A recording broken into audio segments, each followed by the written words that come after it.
رسول اللہ صلی اللہ علیہ وسلم کی جب وفات ہوئی تو حضرت ابو بکر نے ایک معرکۃ العرا خطبہ پڑھا تھا، جس کو سننے کے بعد حضرت عمر نے کہا کہ آپ کی گفتگو سننے کے بعد میں یوں محسوس کرنے لگا میری کمر ٹوٹ گئی ہے، میرے پاؤں بوجھل ہو گئے ہیں، اور مجھے رسول اللہ صلی اللہ علیہ وسلم کی وفات کا یقین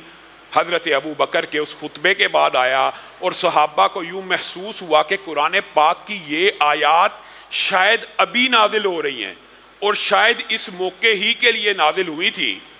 تو گویا صحابہ کے لیے وہ دن بہت بڑے دکھ کا، غم کا دن تھا۔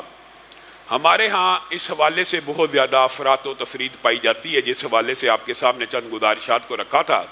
اور جیسے جیسے یہ مراحل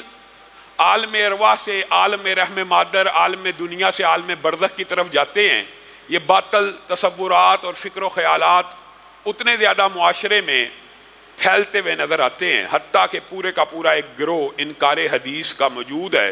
جو عالم برزخ کی کفیات ہی کا منکر ہے، جو عالم برزخ میں عذاب ہی کا منکر ہے، جو عالم برزخ میں میت کے کلام ہی کا منکر ہے، وغیرہ وغیرہ۔ انشاءاللہ اس حوالے سے چند گزارشات کو آپ کے سامنے رکھیں گے کہ میت کے ساتھ جو احوال پیش آتے ہیں، اس احوال کے اندر آپ خود دیکھنا کہ منکرین حدیث کہاں سٹینڈ کرتے ہیں، اور جو منکر حدیث ہوتا ہے وہ حقیقت میں منکر قرآن بھی ہوتا ہے، کیونکہ جس قسم کی حدیث کا انکار کیا جاتا ہے بعین اسی طرح کی اللہ رب العزت نے کلام حمید کے اندر آیت بھی نازل کی ہوتی ہے۔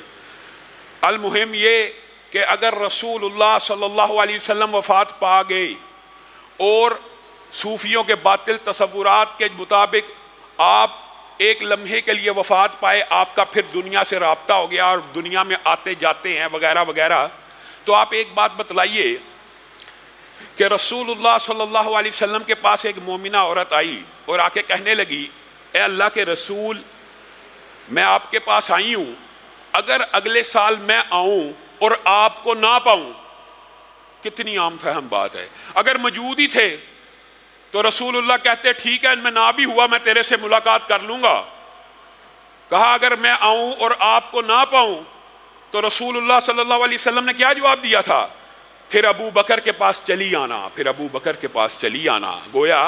ابو بکر کی خلافت کے اوپر بھی یہ بات دلالت کرتی ہے، اور یہ بات اس بات کے اوپر بھی دلالت کرتی ہے کہ جو دنیا سے چلا جائے، عالم برزخ میں پہنچ جائے، یہ ون وے ٹریفک ہے، پھر اس کا پچھلے عالم میں واپس آنا ممکن نہیں ہے۔ میرے بھائیو، ایک منٹ جو گزر گیا اگر وہ واپس نہیں آتا تو ایک عالم ہی بیت گیا۔ اس عالم میں واپسی کیوں کر ممکن ہے اور کس طرح ہو سکتی ہے؟ یہ خلاف شریعت اور باطل تصورات ہیں۔ بہرحال یہ ایک طویل موضوع ہے کہ اگر انبیاء کو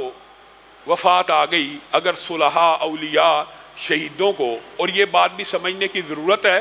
اگر یہ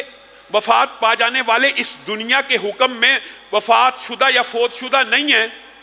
تو ایمانداری سے بتائیے بل احیاء، اللہ تعالیٰ تو ان کو زندہ کہہ رہا ہے، شہداء کو اللہ تو ان کو کہہ رہا ہے ان کے بارے میں گمان بھی نہیں کرنا، نہ کہنا ہے نہ گمان کرنا ہے۔ ایمانداری سے بتلائیے کیا شہید جب دنیا سے چلا جاتا ہے تو دنیا کے اندر اس کے ساتھ جو معاملات ہوتے ہیں وہ فوت شدہ کے ہوتے ہیں کہ زندہ کے ہوتے ہیں؟ اگر زندہ کے ہوتے ہوں تو اس کی بیوہ کو کبھی شادی کی اجازت نہ ملے۔ شہید جس کو اللہ زندہ کہہ رہا ہے اس کی بیوہ شادی کر سکتی ہے کہ نہیں اسلام میں؟ میرے بھائیو کرتی ہے نا، کر سکتی ہے، صحابیات نے کی ہے نا۔ اگر زندہ ہے اس دنیا کے مطابق، اگر زندہ ہے جس طرح صوفیوں نے کہہ دیا، اگر اس دنیا کے مطابق زندہ ہے تو بیوی شادی کیسے کر سکتی ہے؟ اگر دنیا کے مطابق زندہ ہے تو اس کی وراثت کیسے تقسیم ہو سکتی ہے؟ تو یہ باطل تصورات ہیں، انکار حدیث کے اوپر مبنی ہیں، غلط فلسفے کے اوپر مبنی ہیں۔ یہ نیک لوگ اگر دنیا سے چلے جائیں گے تو بد لوگوں نے بھی چلے جانا ہے۔ گزشتہ درس میں آپ کے سامنے اس بات کی تفصیل رکھی تھی، اور یہ اتنا مفصل محدثین نے اور مفسرین نے قرآن کی ان آیات کے تحت کل نفس ذائقۃ الموت کے تحت بڑی تفصیل بھی بیان کی ہے۔ مختصر اس کا یہ ہے، جو پڑھنا چاہتا ہے پڑھ سکتا ہے، رتب و یابس بھی مفسرین لے کے آتے ہیں، لیکن یہ بات درست ہے ہر جاندار نے موت کا ذائقہ چکھنا ہے، ہر شے کے اوپر اللہ تعالیٰ نے کل شیء ہالک کا قانون لگانا ہے۔ کس طرح لگانا ہے، کب لگانا ہے، کس وقت لگانا ہے، اس بارے میں مفسرین نے بہت کچھ لکھا۔ لیکن مختصر بات یہ ہے کہ بے شک ہر ذی روح کی اللہ تعالیٰ روح قبض کر لیں گے، آسمان کے فرشتوں کی روحوں کو بھی قبض کر لیا جائے گا۔ اس کی ڈیٹیل اور تفصیلات بعض مفسرین نے بڑے عجیب انداز میں بیان کی ہے۔ مختصر یہ کہ جب دنیا کے اندر ہر ذی روح کی روح کو قبض کر لیا جائے گا، تمام جلیل القدر فرشتے بھی، ہر چیز جب موت کا ذائقہ چکھ لے گی، اس وقت اللہ تنہا یگانہ یکتا اعلان کرے گا، لمن الملک اليوم، لمن الملک اليوم، آج بادشاہی کس کی ہے؟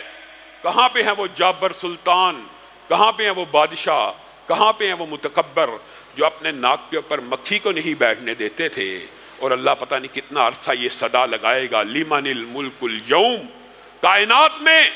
کوئی صدا اور پکار کا جواب دینے والا نہیں ہوگا تو اللہ کہے گا للہ الواحد القہار،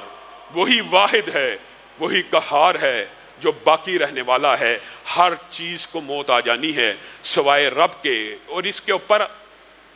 علم الکلام بھی اور منطق میں بھی بڑی باتیں لکھی ہیں۔ مختصر بات یہی ہے کہ اللہ تعالیٰ نے وہ ہمارے اندر صلاحیت اور مخلوق کے اندر وہ کیپابلٹی اور ابھی وہ حس پیدا نہیں کی، وہ اتنا صلاحیت پیدا نہیں کی کہ اپنے رب کی رویت کا، اپنے رب کی رویت کو کر سکیں اور اپنے رب کی رویت کا جو روب ہے اس کو برداشت کر سکیں۔ حضرت موسیٰ بھی چکرا کے گر گئے تھے، اللہ نے کہا تھا اس پہاڑ کو، اگر یہ پہاڑ کھڑا رہا تو دیکھ لے گا، اگر پہاڑ ہی نہیں کھڑا رہ سکتا تو موسیٰ تو کیسے دیکھ سکتا؟ لیکن ایک وقت آئے گا اللہ تعالیٰ دوبارہ سے تخلیق کا، صلاحیت کا ایسا سسٹم بنائیں گے کہ ایک نبی نے، ایک عام بندہ مومن بھی انشاءاللہ کل قیامت کے دن اس آیت کا مصداق ہو جائے گا، وجوہ یومئذ ناظرہ الی ربہا ناظرہ، چمکدار چہرے قیامت کے دن اپنے رب کا دیدار کریں گے۔ اللہ تعالی ہمیں ان لوگوں میں شامل فرمائے۔